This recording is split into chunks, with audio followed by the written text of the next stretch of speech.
PT Telekomunikasi Indonesia Tbk adalah badan usaha milik negara yang bergerak di bidang jasa layanan teknologi informasi, komunikasi, dan jaringan telekomunikasi di Indonesia.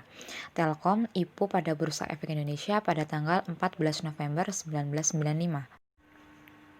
Pemegang saham mayoritas Telkom adalah pemerintah Republik Indonesia sebesar 52,09%, sedangkan 47,91% dikuasai oleh publik. Saham Telkom diperdagangkan di Bursa Efek Indonesia dengan kode TLKM dan di New York Stock Exchange atau NYSE dengan kode TLK. Analisa fundamental menggunakan laporan keuangan sebagai basis untuk menilai atau valuasi saham dengan melihat 3 hal penting, yaitu yang pertama menilai kinerja dan kondisi perusahaan, yang kedua menetapkan acuan harga wajar saham, yang ketiga memonitor dan mengevaluasi saham secara rutin. Rasio yang pertama yaitu EPS atau Earning Per Share.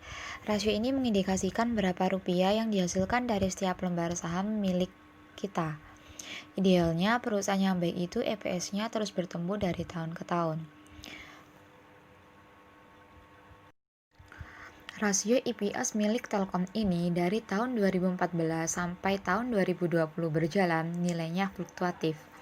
Namun, bila ditarik garis besar dapat diartikan cenderung mengalami peningkatan nilai rasio. Hal ini berarti Telkom mampu konsisten dalam menghasilkan laba yang besar. PER atau Price Earning Ratio adalah suatu rasio yang menggambarkan seberapa besar investor menilai suatu saham dilihat dari besarnya nilai EPS. Semakin tinggi nilai PER berarti harga saham perusahaan semakin mahal, dan sebaliknya semakin rendah nilai PER berarti harga saham perusahaan tersebut semakin murah. Rasio PER milik Telkom ini dari tahun ke tahun nilainya fluktuatif. Besarnya PER Telkom jika dibandingkan dengan perusahaan sejenis nilainya cukup tinggi. Namun pada tahun 2020 ini, karena pandemi COVID, besarnya nilai PER cenderung turun. Ini menjadi momentum bagi investor untuk menyerok saham ini. PBV atau Price to Book Value biasa disebut dengan rasio harga terhadap nilai buku. Nilai Price to Book Value sendiri didapat dari pembagian harga per lembar saham perusahaan dengan nilai buku.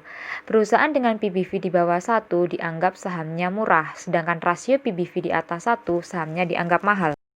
Rasio PBV milik Telkom ini dari tahun 2014 sampai tahun 2020 berjalan nilainya fluktuatif.